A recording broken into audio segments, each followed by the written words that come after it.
Hello বন্ধুরা, কেমন আছো সবাই? আশা করছি সকলেই অনেক ভালো আছো। প্রিয় বন্ধুরা, আজকে তোমাদের জন্য নিয়ে এলাম আরও একটি নতুন গল্প। আশা করছি তোমাদের দাঁড়িয়ে যাবে। তাই ভিডিওটি শুরু থেকে শেষ পর্যন্ত দেখো। একদিন আমার মাথায় খুব যন্ত্রণা করছিল। আমার দেওর বলল, বৌদি এসো, মেসেজ করে দেই।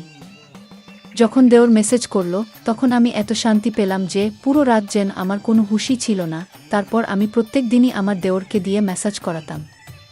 আর ওই দিন আমার শরীরে তেল লেগেছিল। পরের দিন আমি ক্যামেরা লাগিয়ে দেওরকে ডেকেছিলাম। যখন সকালে উঠলাম, তখন ক্যামেরায় দৃশ্য দেখে আমি তো পুরো ক্ষেপে উঠলাম। আমার দেওর তো আমার সাথে। কখনো কখনো আমরা সম্পর্কের সীমানার খেয়াল রাখি না, আর এই কারণের জন্যই আমাদের অনেক লোকসান হয়ে যায়। প্রত্যেকটা সম্পর্কের একটা সীমা থাকে, আর যদি মানুষ ওই সীমা পার করে যায়, তাহলে সেই সম্পর্ক তার জন্য সমস্যা হয়ে দাঁড়ায়। আমার সাথেও কিছু এরকমই হতো। আমি একটা সম্বন্ধে আমার সীমারেখা পেরিয়ে গিয়েছিলাম, আর এজন্যই বরবাদী আমার ভাগ্য হয়ে দাঁড়িয়েছিল। যা কিছু আমার উপর দিয়ে বয়ে গিয়েছিল, সেগুলো আমার পক্ষে ভুলে যাওয়া মুশকিল ছিল। গত কয়েকদিন ধরে আমার মাথা যন্ত্রণায় জেন ফেটে যাচ্ছিল। আর কোনো ওষুধ কাজও করছিল না। আমার রাতের বেলায় ঘুম না হওয়ারই সমান ছিল।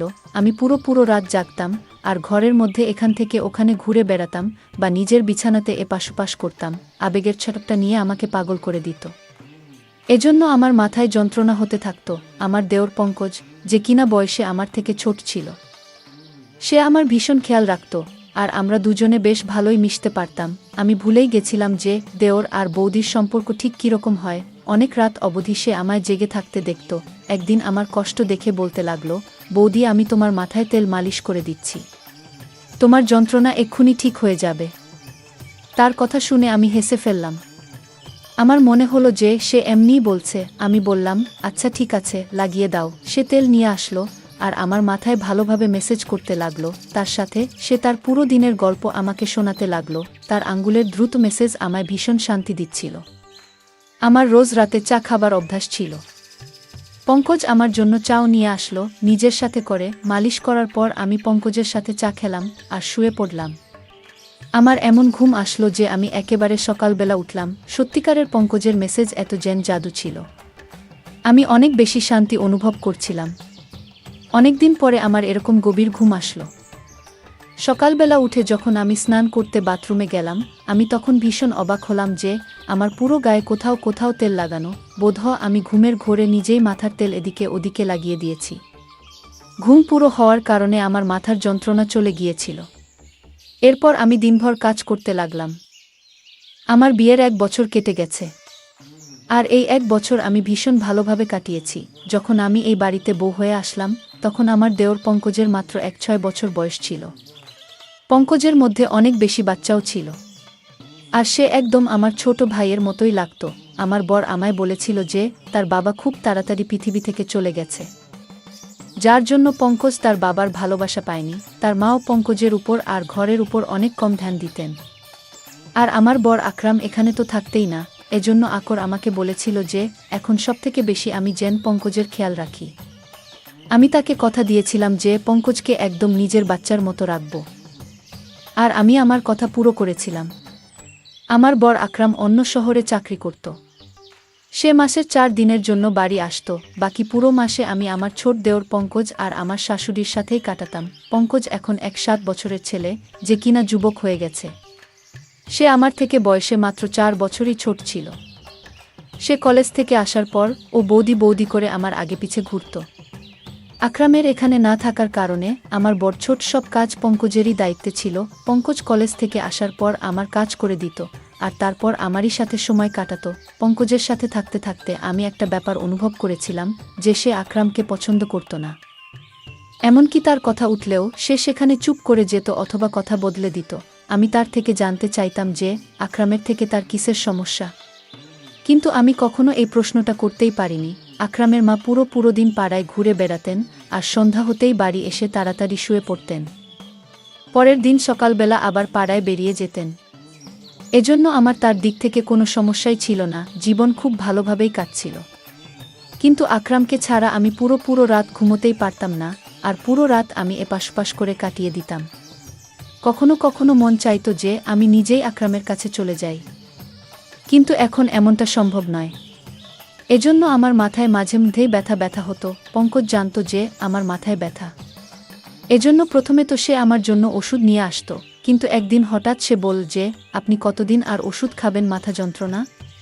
এর থেকে তো ভালো যে আমি আপনার মাথার মেসেজ করে দেই, আপনি অনেক শান্তি পাবেন। আমি পঙ্কজকে বললাম, মেসেজ করার বদলে কিছুদিনের জন্য আমাকে নিজের দাদার কাছে পাঠিয়ে দাও, আমি নিজেই ঠিক হয়ে যাব।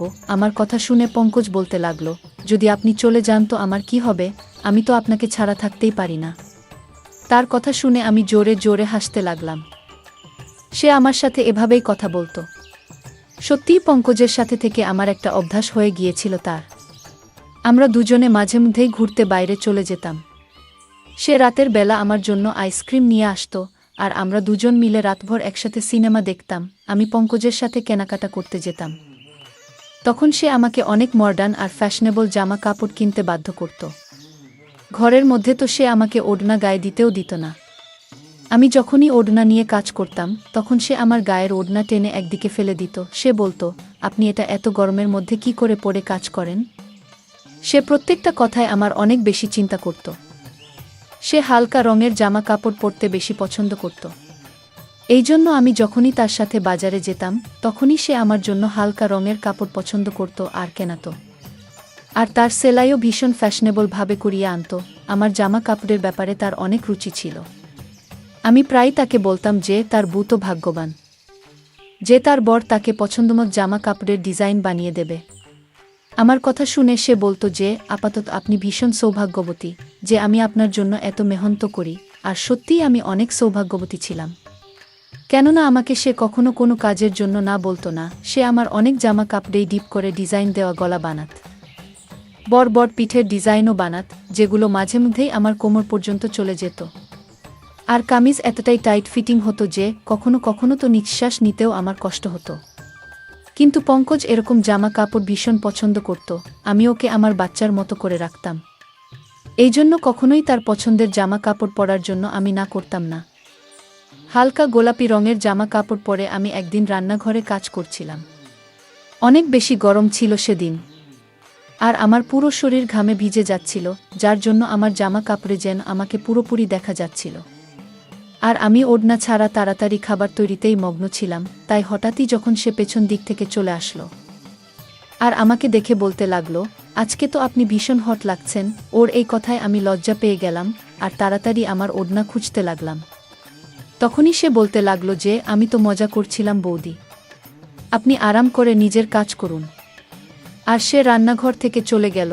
আকরাম যখন আমার সাথে দেখা করতে আসতো, তখন ওই কদিন পঙ্কজ আমার সাথে অনেক কম কথা বলতো। আর পুরো দিন সে পড়ার মধ্যেই মন দিত। আকরাম ভীষণ খুশি হতো যে পঙ্কজ অনেক মেহনত করে পড়া করছে। আর আমিও ওই দিনগুলো আকরামের সাথে এতটা মজে থাকতাম যে পঙ্কজের বদলে যাওয়া আমার চোখেই পড়তো না। আকরাম শুধুমাত্র 4 দিন আমার সাথে কাটিয়ে তারপর চলে যেত। আর তারপর পঙ্কজ আবার আমার সাথে আগের মতোই ব্যবহার করত। সে আমার ব্যাপারে অনেক জেদি ছিল। সে চাইতো সে আমাকে যা খুশি বলুক। ওর এক বন্ধুর ভাইদের বিয়ে ছিল, সে আমার পেছনেই লেগেছিল যে আমি যেন ওর সাথে যাই। প্রথমে তো আমি না বলে দিলাম, কিন্তু যখন দেখলাম যে সে দুঃখী হয়ে আছে, তখন আমি সঙ্গে সঙ্গে হ্যাঁ বলে দিলাম। কিন্তু আমি এটাই ভাবছিলাম, সে তার বন্ধুর ভাইদের বিয়েতে আমি গিয়ে কি করব। কিন্তু ওখানে গিয়ে আমি ভীষণ অবাক হলাম।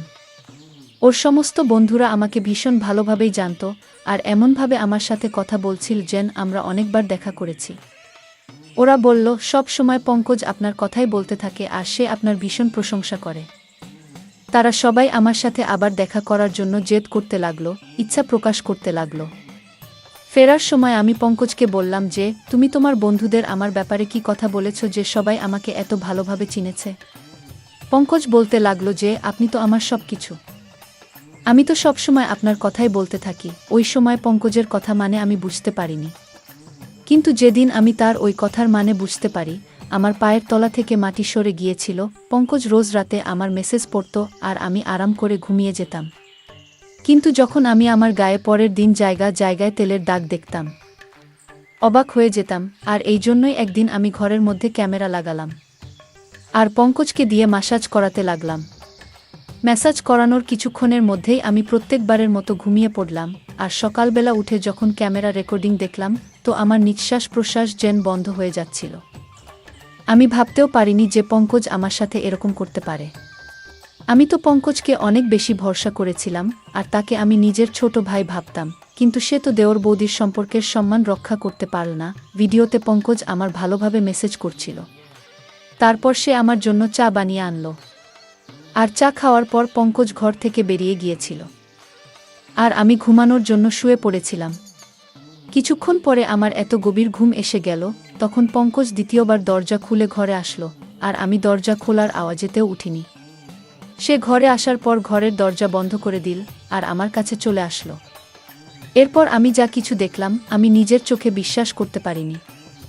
পঙ্কজ কিছুক্ষণ তো চুপচাপ বসেছিল, আমাকে সে দেখছিল। এরপর সে নিজের আঙ্গুল দিয়ে আমার চেহারা ছুঁতে লাগল।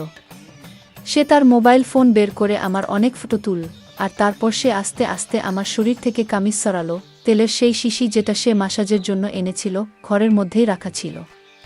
সে নিজের হাতে তেল নিল আর আমার গায়ে মাসাজ করতে লাগল। আমি জ্ঞান হারিয়ে ওর সামনেই পড়েছিলাম, আর সে আমার গায়ে নিজের হাত ঘোরাচ্ছিল। কিছুক্ষণ পরে আমাকে চুমু খেতে শুরু করল, আর তারপর সে নিজের সমস্ত সীমারেখা ছাড়িয়ে গেল। সে আমাদের মাঝে দাঁড় করানো সমস্ত আবরণের দেওয়ালকে ভেঙে দিয়েছিল। সে আবেগ সামলাতে না পেরে এতটাই এগিয়ে গেল যে কয়েক ঘন্টা পর্যন্ত সে আমার সাথে ছিল। আমি তার সামনে গানহীন অবস্থায় ছিলাম, আর সে পুরোপুরি জোশপূর্ণ ছিল। বেশ কয়েক ঘন্টা আমার সাথে কাটানোর পর ও যেভাবে এসেছিল সেভাবেই ফেরত চলে গেল। সে আমার ইজ্জত খুব বাজেভাবে নষ্ট করে গেল, আর এটা দেখে আমার হৃদয় পর্যন্ত কেঁপে উঠব। আমি তো তাকে নিজের ভাই ভাবতাম, এজন্য তার সাথে এত ভালোভাবে মেলামেশা করতাম। কিন্তু আমি কখনো জানতেই পারিনি যে ওর চরিত্র খারাপ ছিল। আমি আমার ঘরে বন্ধ ছিলাম। যখন সে কলেজ থেকে আসলো সে সোজা আমার ঘরে চলে আসলো।